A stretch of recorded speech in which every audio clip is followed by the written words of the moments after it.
happening that I think when people hear metaverse now, assuming they're not already owning land or things like that and haven't really been immersed in it, they think of the metaverse as like over there and the real world is over here.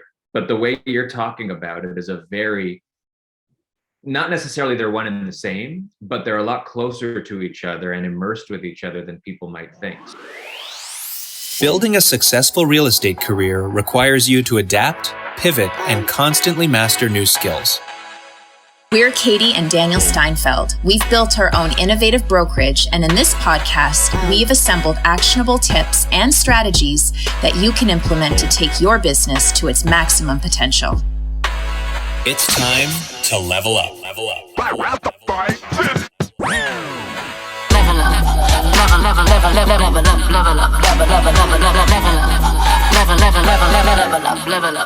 All right, cool.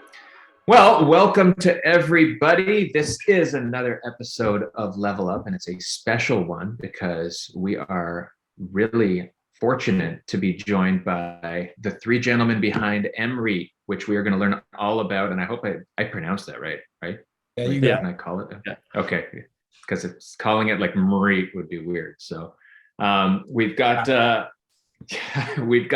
Joshua, Evan, and Eric here from MREIT, and they're going to be talking all things metaverse.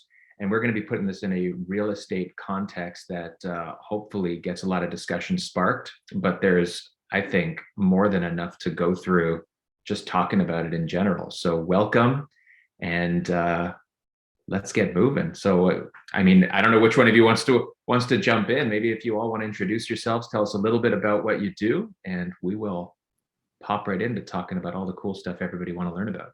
Awesome. Thanks for having us. I guess, guys, maybe I'll jump in, introduce myself, pass it to you. So I'm Josh Chisvin, realtor based in Toronto with PSR Brokerage. Been into crypto metaverse for a while, trading since 2017.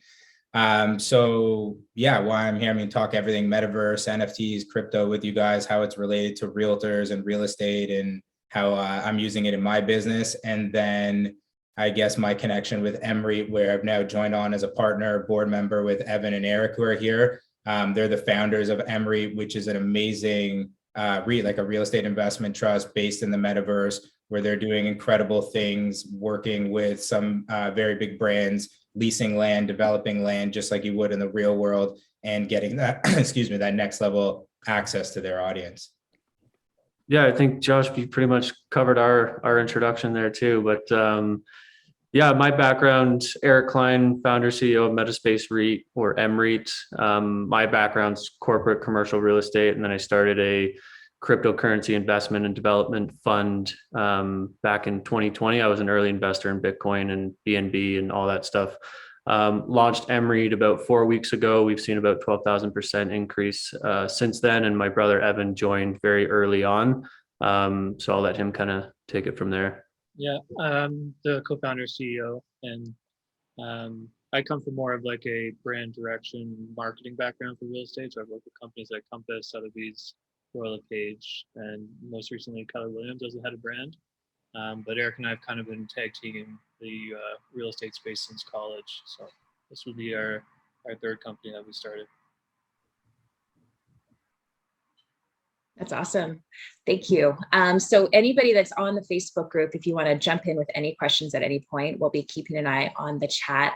But maybe we'll just start with how you see the metaverse and real estate and all of that kind of coming together, and what your vision is for the next maybe 5-10 years. Be really curious to know what you guys' thoughts on that.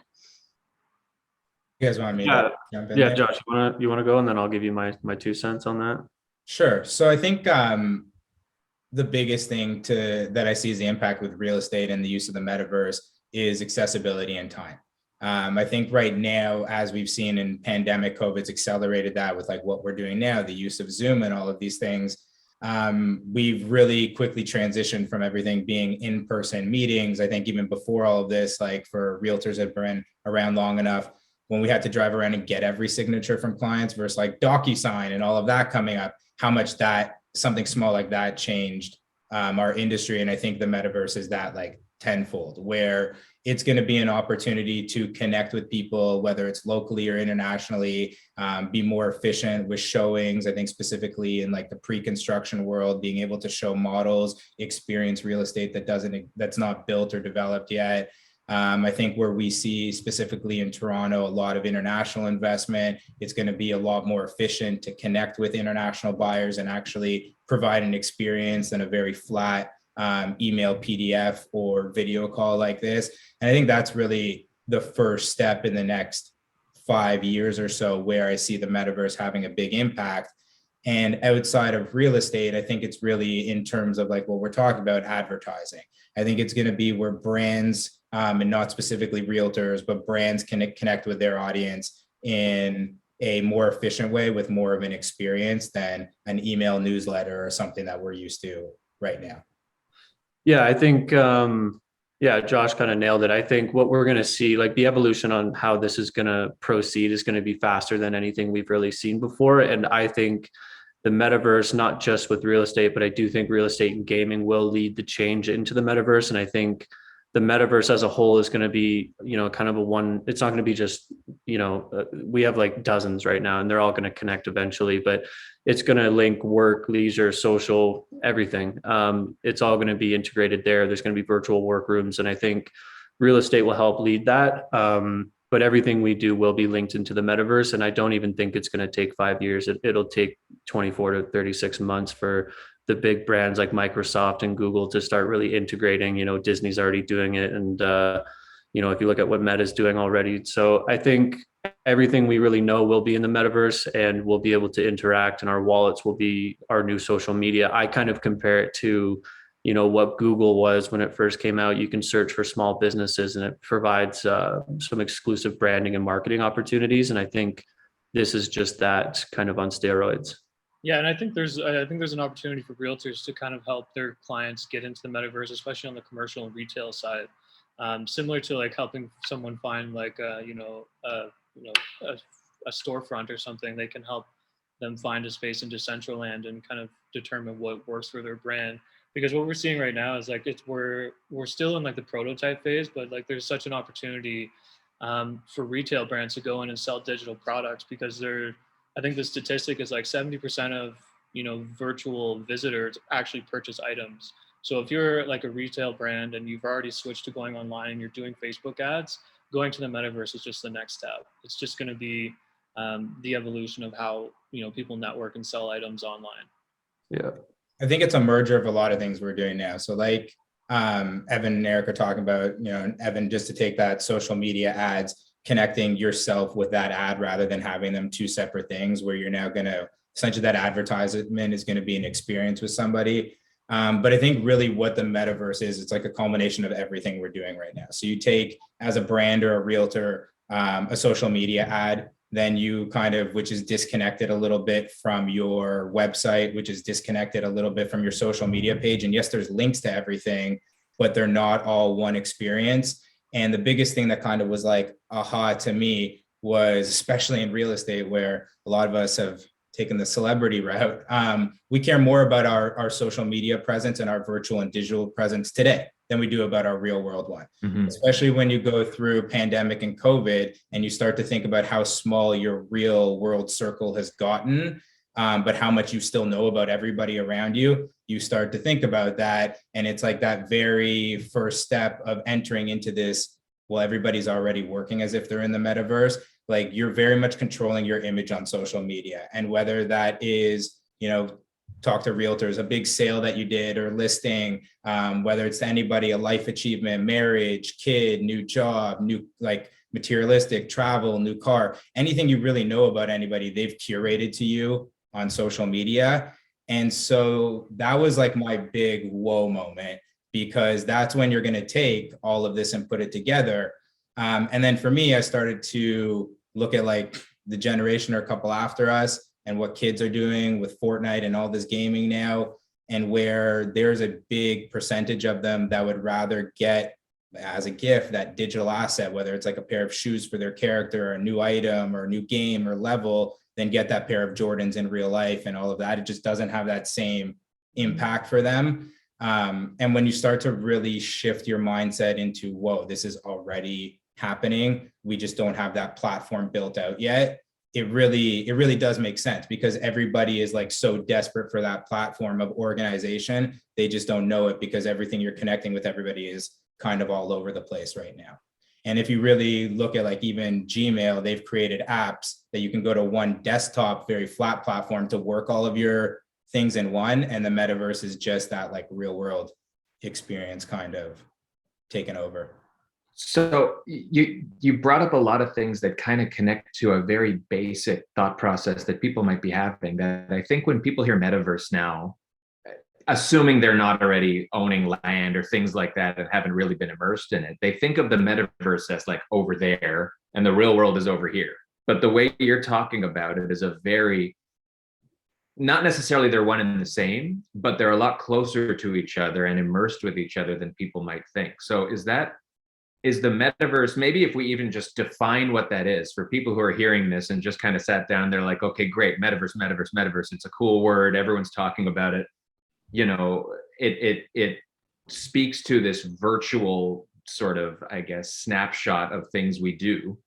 But what is it, and how is it related to, or going to be more related to you know, the real world as we know it, in such a way that we actually make it our real life? Yeah, the easiest way I can explain the metaverse is it's the successor to social media as we know it today, and it integrates virtual reality with our real world reality. And if you watch like Zuck's meta video, the perfect way I can say it is like when Josh was talking about Gmail, like if you put on glasses, you're going to be able to see like your real world hands, and you're going to have your apps on your screen. You're going to be able to flip and, you know, choose things just from like sitting at your desk. So it's going to be able to integrate you know, aspects of where you are physically, but also where you are virtually in the, you know, direct eyesight. So when I think of metaverse, that's where it's going to be going. It may be, like I said, a little prototype on some platforms right now, but that's like the whole picture. If you want to think about metaverse and how it combines virtual reality with real world integration, I would say that would be a good example of it.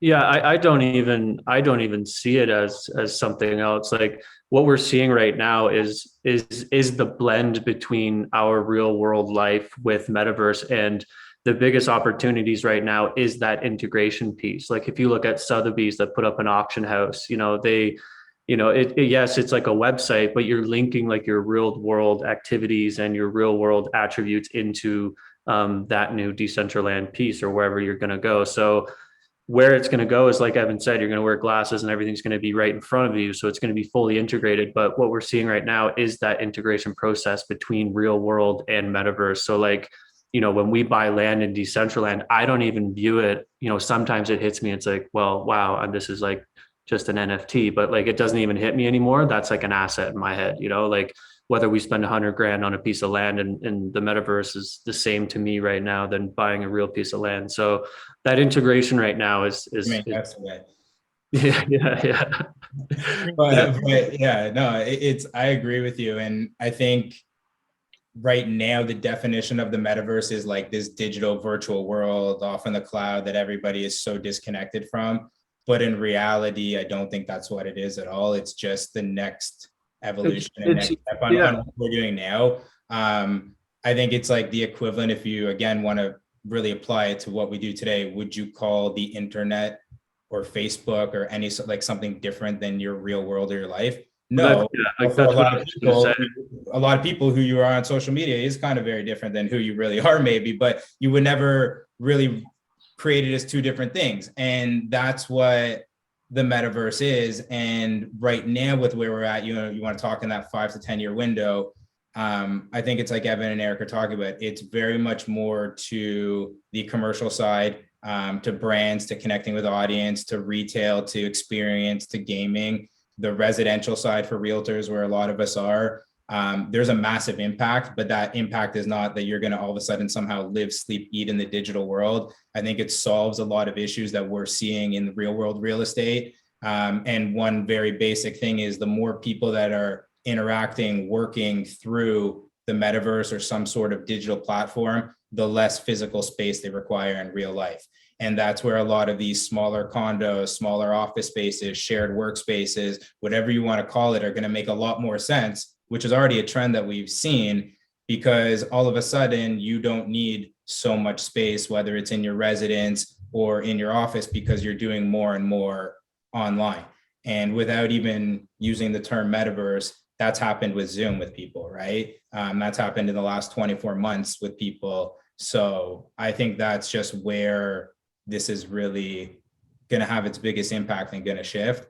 And then, not to keep applying it to these things, but then you start to talk about like climate and all of this stuff. And if you're able to do a lot more things, host concerts, all sorts of stuff, which draw lots of people together, which are really, you know, everything from small things like littering to power to where you're going to go with that, it starts to solve a lot of real world issues. So it's very much an advancement of where we are today, rather than two separate things. Yeah. Well, it seems to bring an additional sensory element to what we're used to, right? So if you take the internet and you add a little bit more experiential "I'm there" to it, whether it's, I mean, maybe short of touch, although who knows, maybe that's something. I don't know how that works. Smell and touch is, I'm sure, going to Being worked on. Yeah. It's got, But it's That's a whole other thing. We don't have to go, but yeah, being worked on. There's some weird things out there right now. and it's like it's a bigger conversation. Like, you can't talk about the metaverse without talking about DeFi as a whole and blockchain and the whole way banking is going. Like, it's a whole movement, and I really do think everything is intertwined, and it's the future of so many industries. So like, when people talk about the metaverse, you also have to talk about, you know, blockchain and decentralized finance, cryptocurrencies, and how those things really play into the future of how we're going to do business.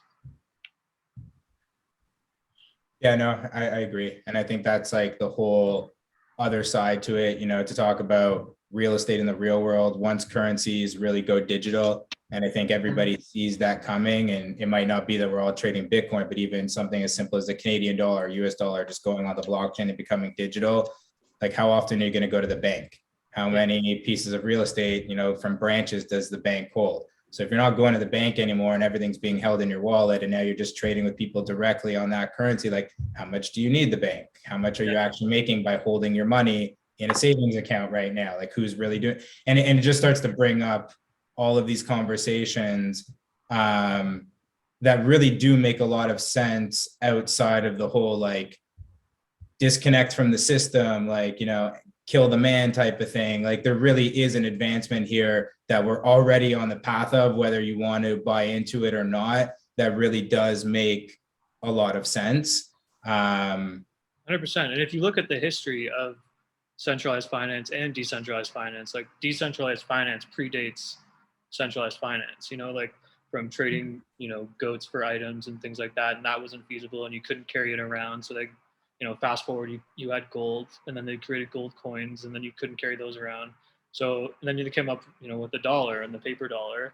And then, you know, you hear criticism on like, oh, cryptocurrency isn't real, there's no physical thing, you know, yada, yada, yada. But if you look at something like the euro dollar, which was essentially just like a US dollar that is deposited into any jurisdiction outside of the US, it no longer is regulated by the Federal Reserve.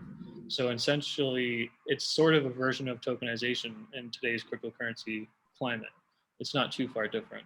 Yeah, I think, you know, and the beautiful thing is, it's like we're entering this peer-to-peer Web3 thing. So like, you know, Bitcoin is worth what you think it is, right? And I think, you know, what Josh and Evan were talking about is, how does that apply to real estate? Is like, we're starting to see people sell homes for Bitcoin, and that's done straight on the blockchain in a wallet. So it kind of removes the need for all of the work in between. And like, it's just going to be like, I think a bunch of different cryptocurrencies are going to be accepted everywhere, and the dollar is going to be, you know, last on the list because everything's quicker. We can do transactions faster.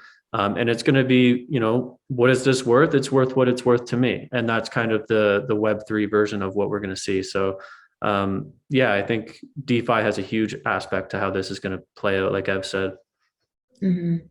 Yeah. So I'm curious your thought process when creating MREIT, and like where you saw the opportunities, because everybody knows in real estate, like, we are slow moving when it comes to change. And I think a lot of us kind of are thinking, okay, this is great for, as you were talking about, like blockchain and like having lawyers come in and like thinking of all that. But like, I feel like you guys are way beyond that, because those are the things that people are going to adapt to far more than getting a lawyer and getting a bank and getting all of these people to come in on like a blockchain and participate. So maybe give us a sense, obviously introduce your company, but also tell us like why you guys started this and like where you saw the opportunities.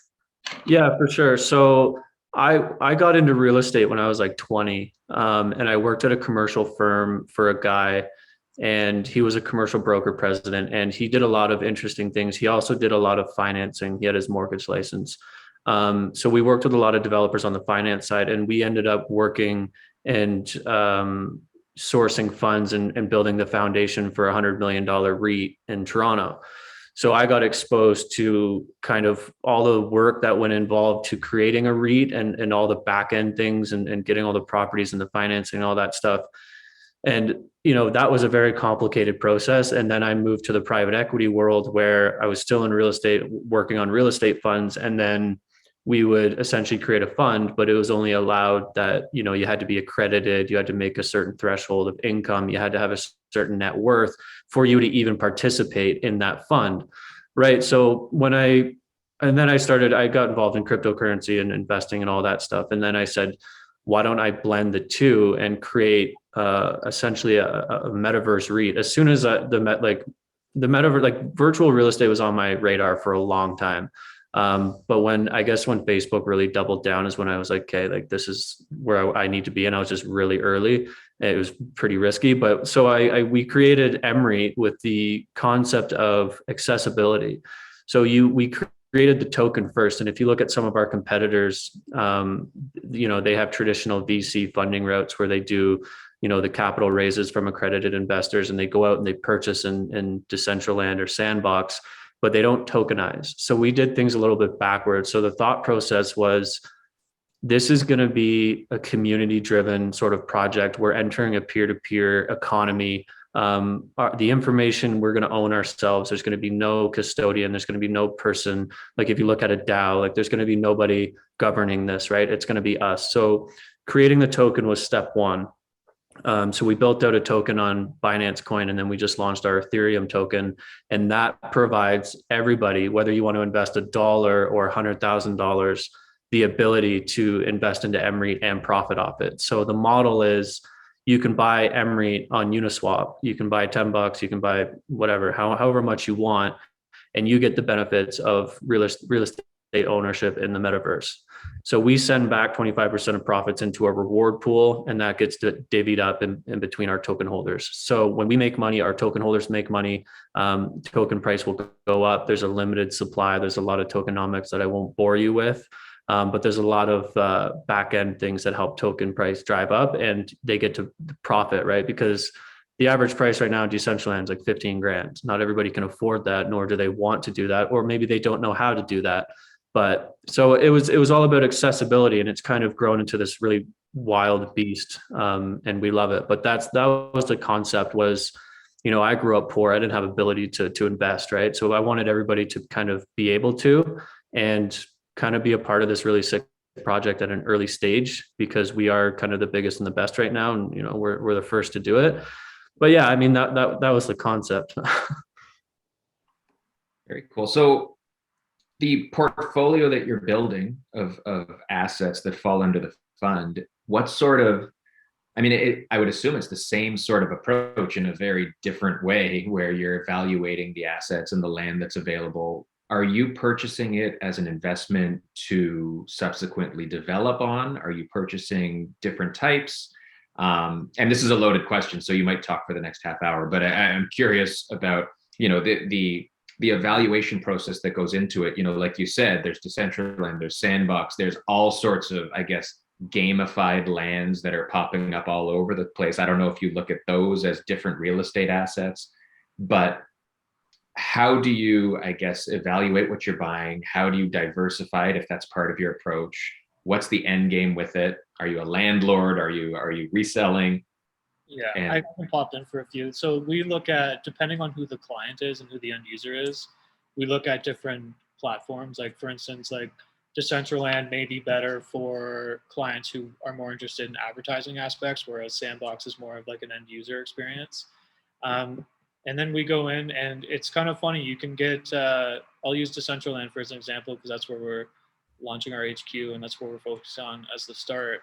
But you can get, say a plot of land, same size, one parcel, could be $8,000 US, and your neighbor in the exact same piece and size could be asking $150,000. So it's a total Wild West situation where people are asking whatever they want. Some are just doing it, they know they're not going to sell it. So you have to really see who the serious buyers and sellers are, and then you can start seeing the trends of like what's trading for what. But yeah, we're buying and holding, and we're also working with brands, which is different from some of our competitors, like Metaverse Group and some others who buy land and sell it or lease it out.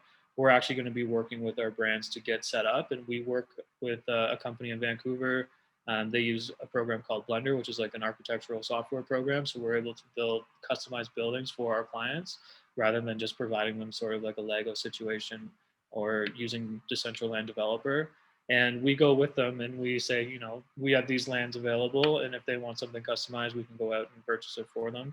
But we show them what we have, and then we develop their property with them, and then we kind of help them build a strategy on how they could maximize their digital exposure, whether that's like a retail brand or a medical clinic or whoever wants to come in.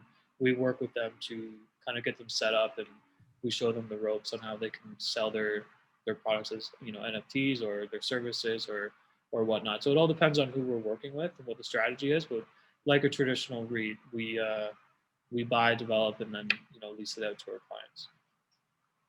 Yeah, I think that's like, you nailed it, Ev, there. When we're looking at our criteria, we don't have like a tunnel vision mandate as a REIT of this is the type of land we're going after. It's very much brand dependent on what makes sense for that brand, not just on the specific plot of land, but like Evan was saying, where that land is. Is it Sandbox? Is it Decentraland? But within that, like we do have a criteria of how do we figure out what is the best land for them, and to apply it to what a lot of realtors would look at. Like the first thing is location, obviously. Just location can mean many different things. And a lot of the terms are very closely tied to real estate terms and things that we will use, but sometimes the definition is a little bit different from that. And right now, while it's more of a brand run space, the metaverse, a lot of location is really exposure to where that brand is going to be. And something, let's say in a real world city where you might see several different industries down one main street, a lot of things that we're starting to see is districts start to get created. So if you want to go for specific real estate things, entertainment things, you can head to different areas. So that location criteria really, really differs. And then to where, I guess, I think Katie, you asked this like a while ago, right? Just to tie back to the whole NFT thing, lawyer, blockchain exchange, and how we're beyond that. Yes and no. I think that comes down to two very different things, where when you're buying, selling, and trading land in the metaverse versus actual land in real world. And I think those things are going to apply to both. Obviously, when we're buying in the metaverse right now, it's all over crypto. A lot of it's either OpenSea or direct wallet transactions with the landowner. It's over blockchain. It's really quick. We're not seeing that in real world right now. Like you said, we're really slow to adapt to things, but I think that's where things are going. Title transfer, all sorts of stuff that really take time, mortgage approvals, getting funding done. We need 30 days, like all of these type of lags in time because of red tape or process. I think that'll be the first step in the real world where we see, similar to how we're transacting metaverse real estate, how we're going to start to see that big impact. It's funny, like we're even, don't kill me guys if I share internal stuff, but like with investors we've had in the company, our biggest lag right now is dealing with banks, and like they need 30 days and 60 days to approve, but like we're running quicker than they can keep up with us, versus if investors just come in and like crypto, boom, it's done that day. So it's already, we're in real time experiencing this shift. And as the industry of realtors, as real estate industry is maybe slow in the real world to adapt it, it's going to come. It's inevitable, because it's just, we're able to do so much more, so much quicker. And I think that's got a ton of value on both sides. Yeah, I agree. Yeah, for Yeah, sure. it's funny when we had like investors come on, like we got offered cash and I said, I don't want cash, I want crypto, so that's where we're at. So Especially in Canada, it's just the banking system is just faster. It takes Yeah, it's red tape, right? And it's a lot of slow grind rather than something that can be done instantaneously. And I think when we see that start to apply to real estate in the real world, whether it's residential or commercial, it's really gonna change the game. Yeah. I'm curious what your thoughts are on just like the future of our industry and how this comes into play, because I think we're going to see a lot more tech companies come into our industry versus the industry trying to drive this and try to figure all of this out and wonder what to do. So where do you see us kind of falling into this? Should we be kind of jumping on this train now and obviously learning as much as possible so that we know once our clients ask, or what would your suggestions be? Absolutely. I think for our industry, it really depends on where you as a realtor, you want to take it, right? Do you want to be somebody that's going to enter the metaverse to actually transact real estate in the metaverse? Or do you want to use the metaverse to expand and grow your real world business? And I think those are two very different things where a lot of confusion is going on right now. A lot of realtors are like, oh my God, do I have to start selling this virtual and digital land and my business is dead? And I don't think that's where it is. At least right now. But I think a lot of the first impact for our industry is going to be like how we first used DocuSign, like I said before, how we first used social media, and now it's just going to be the evolution of that. Is how do you use this to grow your business, to offer more services, faster relay time and connection with clientele? I think the first thing we're going to see is the pre-construction and new construction industry adopt it.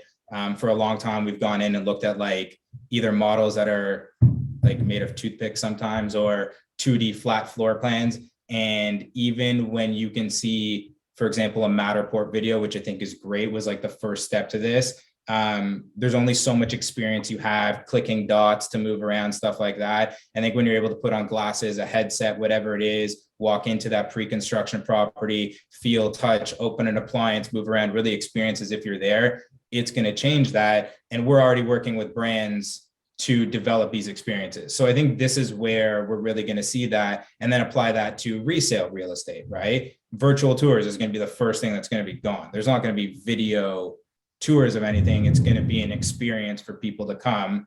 And that's going to open up your buyer pool to who's going to be buying this property. It's not just going to be local buyers. And so it kind of just runs and runs and runs from there. But I think the first step we're going to really see is modeling is going to be experience of real estate, from your home, or different experience in a condo sale center. Any condo developers, like we have land we're starting to develop for you guys, so you can contact us. That's our quick ad. But no, that's how it's going to push our industry. And then I think as an individual realtor, you're just going to be able to take so many more meetings. You're going to be able to set up an experience. Kind of like how people on a Facebook page, for example, have a chat bot. When you come in, it'll ask you questions, qualify you, put you in touch. Your clients can be able to walk in and actually have maybe like an AI curated tour of all of your listings without you being there. They get a ton of exposure, and you're now able to do that to 20 people rather than one person. And it just growth and growth. Yeah, I think what's interesting is we're starting to see, like, even within our own community, we have a lot of, commercial realtors and regular residential realtors and brokers. And, they got involved in this project, but now they're starting to bring their clients into the metaverse. So I think that's going to be one of the first avenues for realtors to really capitalize on this is, hey, I've got a corporate client or a retail client, and they're looking for, some exposure to the metaverse, right? So I think that's going to be number one. And then number two is like what Josh says is going to be the interactability. It's funny though, like where's the broker community going to be at in 10 years? It's a very interesting question. I think I saw online that EXP developed some sort of virtual reality for their team. Been around for a while. Yeah. If you look at EXP's model, they have it's very cool. They essentially have their own metaverse, right? You can bring clients, interact, and do this. And it's funny because probably as early as 12 to 18 months ago, a lot of people laughed at it. And, you know, not to go into an EXP thing in their model and whatever, whether that's your thing or not, but just the actual idea of having a virtual brokerage, I guarantee we have this conversation 12 months from now, and they're not the only brand that has that. I see, you know, a ton of stuff from large brands creating their own to companies developing spaces for smaller brands, just like we already have all of these side companies in real estate doing stuff for brokerage. But yeah, I think where a lot of people were like, I'll never use that with a metaverse type of model a year ago are now like, and then a year from now, I think it's going to be a lot more common and prevalent than we might think. Yeah. I couldn't believe it. It's funny. A couple of days ago, I'm in an NFT project I'm in. They brought an architect in to talk about how they're developing the land. And it blew my mind. Like, this is metaverse land. And so this is, I mean, it's as real world as it can be without being the real world. Like, this is anything you want it to be.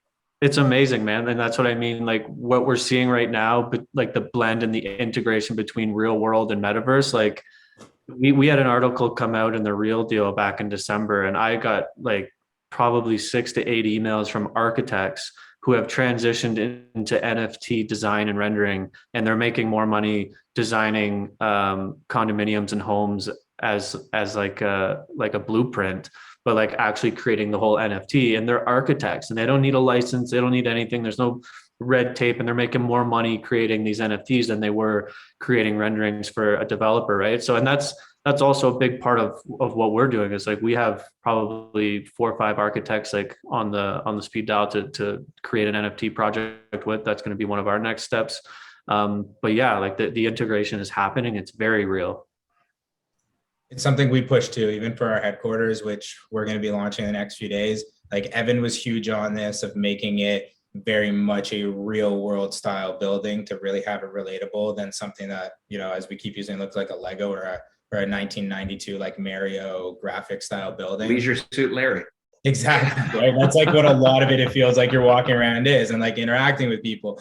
But no, Evan really like pushed this. And I think that's to one of the really cool things that we're doing as leaders in it, was like, let's stop just focusing on the gaming side, and let's really allow brands to see this as they would in the real world. So our headquarters that he's been like crushing is that first real example where he's designed like a building that's nicer than 99% of the things we build in Toronto, but it's very much a real world scalable building that, you know, if we saw this downtown Toronto, everybody'd be like, whoa.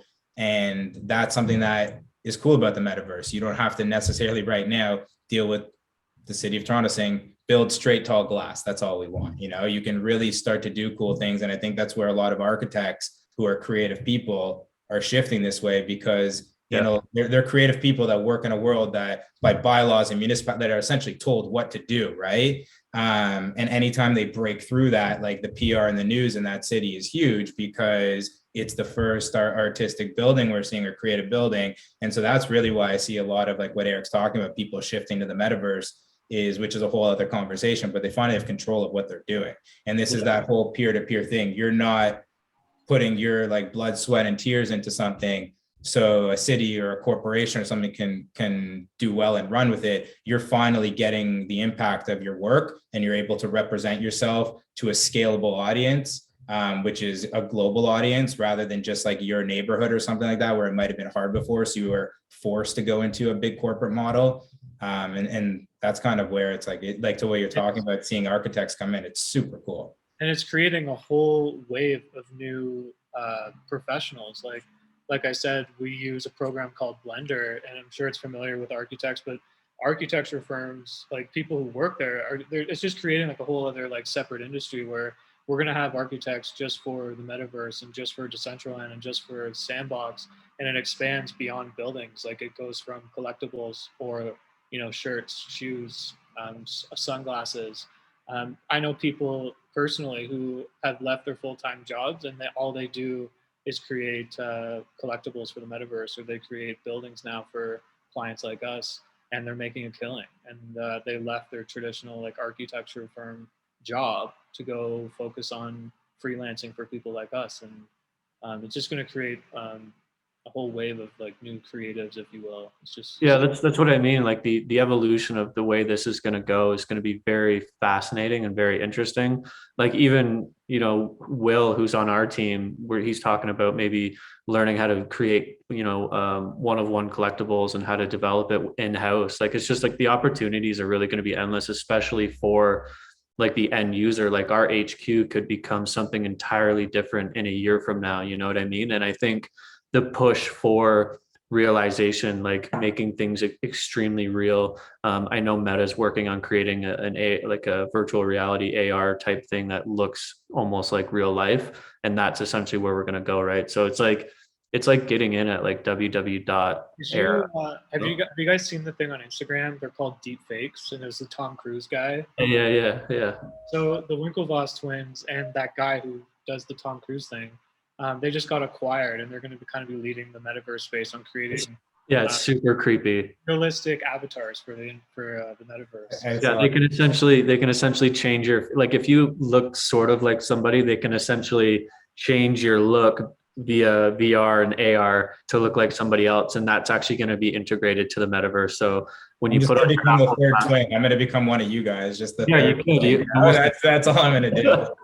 Are you actually the guys from MREIT, or are we just talking to three? Yeah, exactly. Right. It's one guy on 3 screens. I just think too, to like what Evan and Eric are talking about, how like our HQ, for example, could become something else. Like that's the coolest thing to me is like, if you look at brand experience right now, especially in retail and things like pop-up shops and stuff like that, like brands are trying to constantly, almost seasonally change their experience, but the cost impact on that and having to rip your store down and close and renovate it, it's insane. But in the metaverse, you can have your experience open in the background, be building your new experience, and then boom, it just switches like that, and everybody's like got your new experience and done, and there's no lag in time. So yeah, like I think that's like the fact that people are learning how to replicate, how to shift, how to create your real world store in the metaverse and vice versa. Like it's very, very cool, and that's the first thing like we're seeing with a lot of brands too as we're developing their concepts. They're like, well, we can do this, well, we can do that, and it's like, guys, you can change it every week almost if you want, if you have the budget for it. Like you don't have to be the same experience that people are coming to every time. And there's also the thing about like affordability too. Obviously it's not like in the real world cost. So you could build, a really great looking building on multiple lots for anywhere from, I would say anywhere from $1,000 to say $5,000 to create like a really great multi-story building. And likewise the land, and then you can lease it out from anywhere from a couple $100 to a couple $1,000. And then the advertising the advertising avenue as well is like, if you're used to spending a couple $1,000s on Facebook ads or Pinterest ads or whatever it is, also a very reasonable way to go in the metaverse. It's going to be more affordable than probably any social. Yeah, that comes down, like if you're a retail brand and you have a brick and mortar store, even in New York City, it's like how many people walk by your store, how many sales are you doing every single day? Whereas, and then we saw it go online, and then traffic was generated to your website. Now it's going to be the metaverse, and where you can have hundreds of thousands of people see your store and actually buy your product. And then, it's just, this is what I mean. It's a step-by-step thing, but yeah, it's every step you dive deeper in. It's like you go to those brands, and what is your cost to get your product into a department store? How much inventory do you have to have up front? How much do you have to put in? Like you got to put in hundreds of thousands of dollars before they even test you. Yeah. But like all of a sudden you don't need them anymore. For a fraction of that, you create an insane experience. And there's actually a brand, sorry to go on my phone, I'm going to look it up on Discord. I'm just like blanking right now.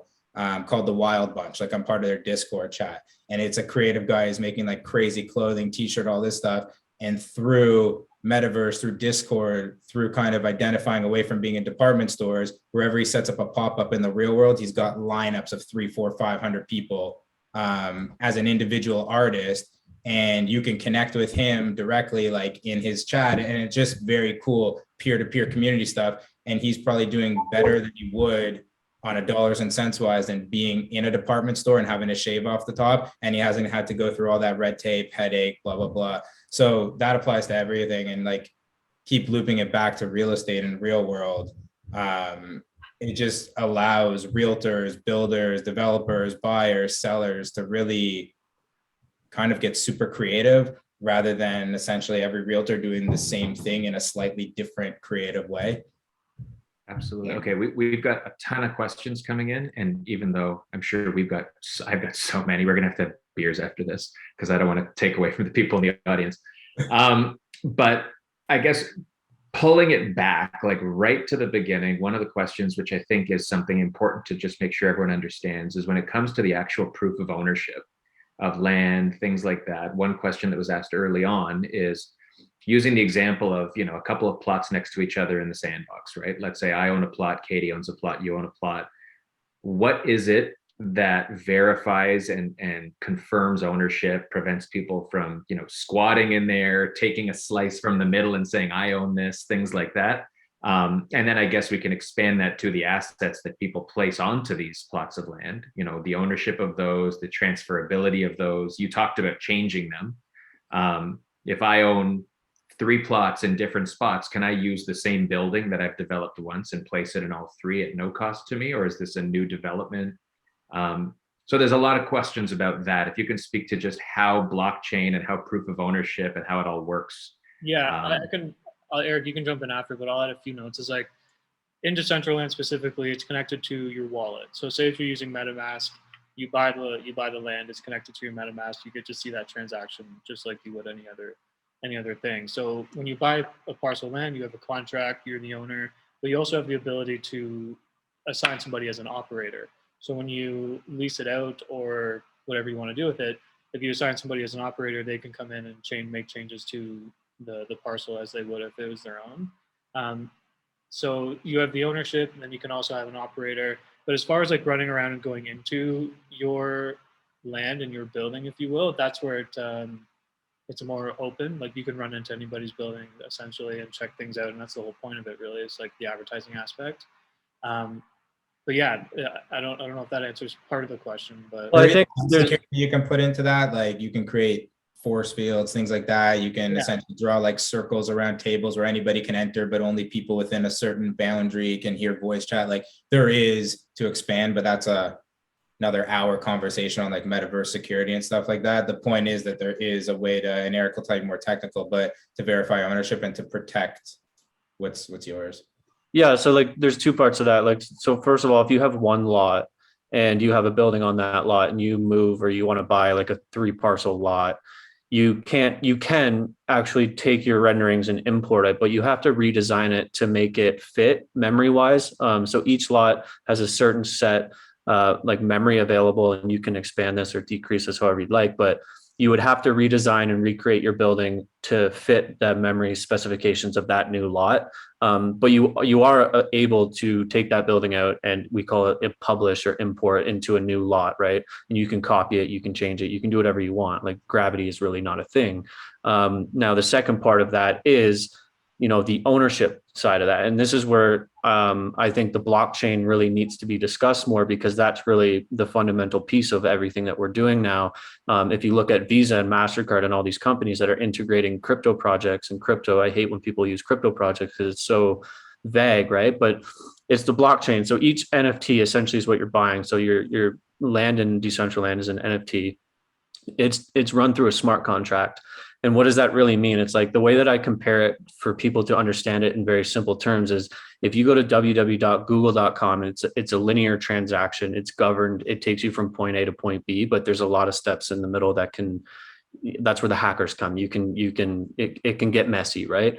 Whereas the blockchain is executed before it actually goes. So the way that I think about it is like it's a vault that changes each transaction. So if you have to execute before you go rather than clicking in and going, right? So if you go to google.com, it takes you there. The smart contract on the blockchain, essentially, it confirms your destination before you go. So there's actually you can't mutate it. You can't change it. So when you buy an NFT and it's on a smart contract, that is executed, that is done before the transaction's really even done. And like I compare it to like a vault, because every transaction is different. If you look at a blockchain graph, it connects with a bunch of different nodes or whatever you want to call it. And then it connects the transaction. So you can't actually steal anything. So if you own a piece of land in Decentraland, unless somebody has access to your wallet, that's a whole other security issue. So, but you actually can't like mutate or change that contract. You own it. Unless you give up ownership, you can't do anything else with it. Now, when you hear about people getting hacked and things, that's typically people give their passwords to their wallet, and that becomes a huge issue because then they can just sell everything in your wallet. Like, what was it? Crypto.com just got hacked $15 million worth of Ethereum. And that was just, you know what I mean? So I don't want to get too technical, but that's the way that I would explain it. You can't, in terms of like how you determine your lot dimension, every lot essentially has its own dimensions integrated. Like when they develop the platform, that's your lot, that's the specifics. And then you can also, of course, buy more parcels and whatever. But again, it's all done through a blockchain smart contract. There's also the transparency. So anybody who wants to check it out can all see. Yeah. So everything that's in your wallet, anybody can see. They can't do anything with it, but they can see what you own. They can see your NFTs. They can see what your crypto balance is, whatever, you know what I mean? So whether you're on Ethereum or Binance or whatever, it's all accessible. You can just go to literally BSC scan or Etherscan or whatever you use, and you can see. And that's kind of where the DeFi thing comes in. I'm rambling now, but instead of bank accounts, it's going to be wallet to wallet. So you'll have wallets for your expenses, you'll have wallets for marketing and all of this stuff, and your NFTs will be in another one. So it's all like, you have to understand blockchain to really understand the fundamentals of this, because that's the life-changing component. It's that easy. Yeah, exactly. Somebody else asked a question about like value of land. And I think we talked about it a bit, like depends on like what you're using it for, whether it's advertising or end user type thing. But as somebody, I guess, coming in that might just want to buy a parcel of land at this point, what would you get? What would be the things that you would look at in terms of value? It really depends on like what your goal is with that land and what you want to do with it, right? So if you were just to hold it, let's just say we're like investing. And even hold is like, I don't want to give the wrong answer in here of like telling someone to go do this, but it's really, what is the end goal of that hold going to be? Is it just to like, you know, equate it to real world stuff like in the 80s, go buy a plot of land in Barrie and sit on it for 20 years and hope it's worth like a ton of money and sell it to a developer? Is it going to be inevitable to do something with it? The very simple thing is like, buy near a road, don't buy in the middle of nowhere, look where there's action. If you're just going to hold and buy something there. In terms of market, it's all over the place. Like right now, it's very much free market. It's on what people value the land to themselves. I think Evan said this earlier, 2 identical pieces could be drastically different in offer price. And I think as we get deeper into it, as it evolves more, obviously we'll start to see value start to level out and shift and probably become like a market value over it. But right now there is not a set price per square foot type of model that we would relate to now. It's very much, what do you value this land at to yourself, and what is the seller value, and figure it out type of thing. If you want to look at it, sorry, Ev. My personal advice. Go ahead. If someone was looking to enter the metaverse just on a strictly buy and hold strategy, I would buy any parcel on a major road for under 12 grand and I would hold it. That would, if I was just looking to buy and hold, that's what I would do. Well, that's I mean, that's right now. You're coming down from the clouds of heaven, bud. I know. I had to charge my computer, and God has shown up behind you. Eric went to the metaverse. He's on his way warping up right now, but yeah, no, it's the honest truth without seeing like completely biased is I wouldn't do that. Like, it's a lot of money that you're going to go and risk without education or background. And if it's a realtor asking or anybody else, it's like, if somebody just said, I want to buy real estate, like, what would you tell them? You got to know a goal, you got to know a progression, you got to know an end game. Otherwise you're just really giving like silly advice. And to what I've advised a lot of clients myself in the real world, like, if you just want to get kind of in on everything, go take a piece of all these REITs, different companies that are doing it on a high scale, and kind of hedge your bet, participate in all of their wins. And yes, it might not be your like unicorn rags to riches type of like you killed it, but you're also going to hedge your bet a little bit. And I think with something like the metaverse, more than real world, as it's changing every day, like there's a very strong chance that you buy a plot of land and before you get a return on it, that area and that world, or that world has drastically changed. It's not worth anything anymore, as opposed to working with a REIT or a group, and I'll use this as an example, really not an ad for us, like we have part of our team that is just focused on keeping in front of it. Where is the next hot thing? What worlds are evolving? Where do we invest? And our token holders invest, sit back, relax, and they get direct drip of dividend and profit from that. So they're essentially investing in multiple lands and multiple worlds at whatever dollar value they want to without being stuck here. So they're getting not 100% of the return because it is split up, but they're getting a very large percentage of it across a lot of different areas. And it's like the adage, like, do you want 100% of nothing or 50% of something, right? And that's kind of where I would really give investment advice. And to be perfectly transparent, that's how I entered in. Like, I was looking to make this move. I've been trading crypto, following for a long time. Eric and Evan and I have known each other from real estate past. I saw that they were the founders, and I basically like harassed them until like I could invest in and join the team and become a part of it, because I'm like, this is the best model that I can do personally. And then obviously it evolved from there, like my role and stuff. But I was really like a very small retail investor. I don't want to put more than 10, 15K into this. Where do I go? And that's what I would tell an investor to do. Yeah, and it changes, right? Like, you have to be super kind of aware, like, just like NFTs, there's going to be hundreds and thousands of these that come out, and 90% are going to fail. So you have to kind of you can't just be like, oh, I'm going to buy this land and I'm hoping that it's going to 10x, right? Like, you could. So there's a couple of things. You have to be super in tune with what's happening. You have to be like knowledgeable on what's going to come next. Decentraland may not be here in 2 years because there'll be a bigger player.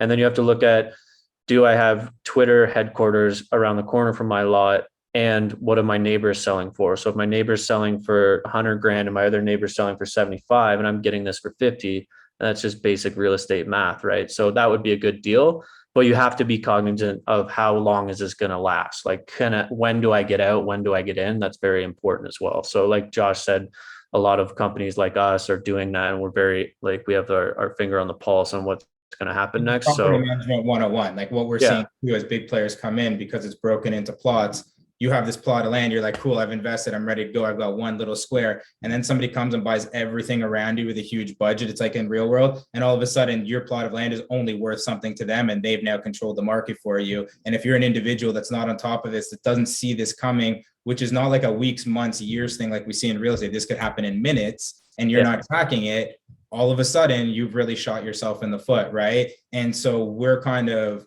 on top of that always, and like, not to be rude to you guys, and that's why I keep like looking right, is we have our marketplace, everything open, so that we are watching our land, where we want to be with our team, who's interacting, our Slack channels. And the biggest issue with it from like an individual investor standpoint is the market doesn't close at 4 o'clock. Like, this is 24 hours. You could go to bed and wake up 6 or 8 hours later and everything has changed, and you're like, oh my God. Which any crypto investor has probably experienced multiple times, right? And so that's like, roll the dice if you want as an individual, but if you really want to make an impact, go with an advisor, a group, a REIT, a fund, something you trust. Yeah, well, I mean, that's a perfect segue. And I think that's such a great entrance into the market, is to partner with people that are doing it full time, because this is literally a full-time job, like, to just be on top of it, as you said, like 24 hours a day, like, you need to be aware of what's going on at all times. So if somebody wanted to reach out to you guys and just be a part and invest in, like, how do they go about doing that? So you can let Eric talk about like how to actually do it technically. Simple thing, if you're not trading crypto, doing anything that, like, reach out. Maybe you guys can post an email address, a link to us on Twitter, and we will put you with our team that can advise you, going from like, hey, I've never done this, what are the steps, how do I get it? For people that are already into crypto, part of exchanges, Eric, maybe you can go through the technical steps. Yeah, so we just launched on Ethereum, and this was the whole accessibility thing. We were on Binance Coin or Binance Smart Chain. And with Binance not being available in a lot of countries, we migrated to Ethereum. So all you got to do is buy Ethereum. You can buy Ethereum with a credit card on major exchanges, or even some apps. Like, I use SafePal, which is a great app. It's a wallet. You can buy up to $20,000 a day. So buy some Ethereum, and then literally go to Uniswap and click in our token, and you can buy some, as simple as that. And you can go to our website for the token contract address, and there's a step-by-step that you can do it as well. That's great. I mean, That's, yeah, I'm gonna have to like take a look at that and check it out. Cause I do agree that just going in on something where you have no idea what you're doing and just buying randomly is definitely not the best strategy when it comes to this kind of thing. So it's great to have people, and also that you have a real estate background, commercial and residential, so that you have that exposure, you have that knowledge, and you're applying it to the metaverse. And that's something I never really thought about before. I was just kind of like, oh, how do we get in? How do we make a quick buck? But it's bigger, it's huge. And we've got to recognize that we can really apply it to the real world. What we're applying to the real world can also apply to the metaverse. And that's something that's really important to recognize. Yeah, for sure. Mhm. I think, I think a lot of people are very nervous or scared of it or hesitant. They don't know what it is. It seems big and change, and you really don't have to be. Like, it's not going to necessarily just take over and replace everything you're doing in real life. And that's from investing to your, talk about realtors, to what you're doing day to day for your job. Like, it's very much something that you should embrace, because it can actually be, as scary as new things are, like really beneficial for you, and take what you're doing on a day to day and go boom, or make it a lot easier, cleaner for you. And I think that's kind of the mentality. Once you get over that like personal anxiety hump that we all went through, that's a mentality to take when approaching it.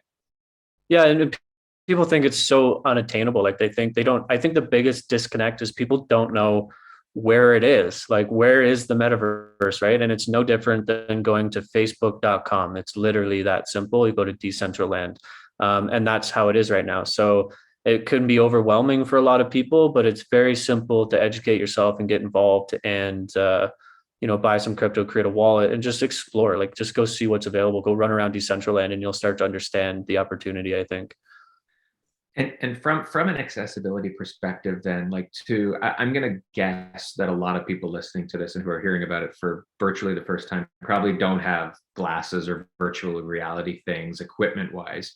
This is not that complicated, right? Like, people can still explore. Oh yeah. In the absence of that. Yeah. Right? Like you can still, yeah. You just use your keyboard and your mouse right now. Like, it's literally gaming, but it's combining gaming and real world right now. So you use your keyboard and mouse. That will change once the integration of VR comes into this whole thing. I think that's when the real metaverse will start. So right now, everybody's got a chance to really understand it from a ground level, like very prototype. You can use, as long as your computer isn't like super, super old, because there is a lot of memory usage and there's a lot of computing power that needs to be integrated into this and to experience. You need at the bare minimum a graphics card. So if your computer has a GPU, you should be good to go. But like, I think any computer these days has a I was going to say, like, there's the old technical requirements changing all the time. It's like we're all talking over of what to do. But if you want to run it smoothly, you need a decent computer with some sort of graphics card. I think the most important thing is like strong internet connection, which obviously is a given. Like, a lot of weak Wi-Fi spots will give you a lot of lag and hesitation on it. There are some older computers, things like that won't respond with it well. Personally, what I found is a PC has been a lot cleaner with it than a Mac at this time, from how they're set up. And so, like, there is a little bit, but that's like, we're talking weeks, months. Even from the 4 months that I've been involved in pushing through it, I've seen like an exponential change on that. So it's going to be more and more accessible. And then, like Eric was saying, right now, that whole VR, like, where am I going? That is kind of an option within. When you get there, you can go to VR experiences and do that if you want to, but that's not what the metaverse is. You don't have to go get a whole headset, do all of that. And even things, if you go to Decentraland, you can explore it as a guest. You don't have to like pay money and get a wallet and invest and do all of that just to explore it and check it out. You can go explore it as a guest, see what it's about. And then if you want to go into it, you can create a wallet, create your avatar, and the whole next stage on it. Yeah. Awesome. Well, thanks, guys. We appreciate your time. This was like informative. We're gonna have to do like part 2, 3, and 4 because I'm sure I know we all have a lot of questions, but this was like a good first step. And I think just exploring even what you guys offer and what you're looking at, I think would be really helpful for people to go check out. So we'll be sure to link up to your Twitter and to your website and all that in the comments, as well as when we put up the podcast, so everybody can access that. And yeah, thanks so much. Appreciate it. Appreciate it. Thank you. And yeah, we're really community based. So anybody that wants to evolve the discussion, connect with the team, anybody, like we have a Discord channel, please feel free, don't be shy. And even if you're very entry level to it, we're really based on accessibility, community based, and happy to connect. Yeah, 100%. Yeah. Perfect. Awesome. Well, thanks, guys. Thanks, guys. Thanks, guys. Bye. Appreciate it. Bye.